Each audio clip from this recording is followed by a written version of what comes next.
Gagauzia Halk Topluluğu'nun vice-spikeri Georgi Leyç jimnasist demeklerde temsil etti. Kimi sıradan çıkan kolaylıkları Gagauzia Halk Topluluğu'nun deputatların seçimlerin kuruluşunda kanun proyektini geçirmediğini kanun verici organına 8. çağrışın seçimlerini. Kanun proyektinin avtoru urgladani dokument lazım oldu. Kanun kimi bölümlerin dava instansiyasından durgutmasının beterine. Hangisi kontrol eder? Merkez Seçim Komisyasının kuruluşunu. Bu iş köstek koydu Gagauzia Halk Topluluğu'nun seçimlerin kuruluşuna.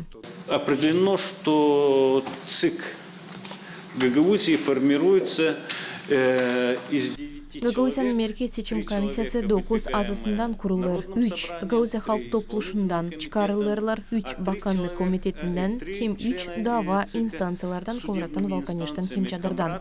Волканешт и Чедрлунга. Tayler dava instansiyalara doğrulduğu danışmak belli etsinler dini dava organlardan temsilcileri. Мы получили ответ, что у нас Biz kabul ettik cevabı hani bizim hepsi kanun proyektleri bulunurlar davada. Da onlar bize vermeyecekler. Var öyle şüphe. Hani burada da vermeyecekler.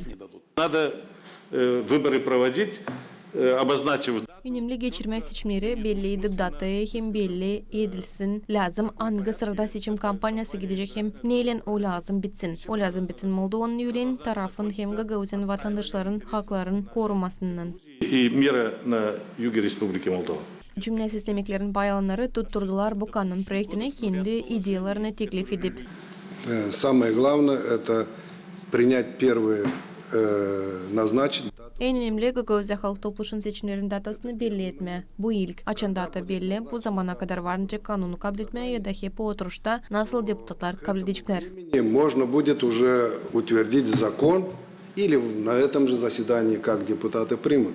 Bir vakıda komisya işleyecek dava kararının çıkarılmasından hem kanun avtorun fikrine göre yardım edecek geçirme seçimleri 2026 yılın Mart ayını çeketmesinde vurgularsa Gagauzia Halk Topluluğu'nun deputatların mandatları biterler 2025 yılın noyabrının 12'sinde.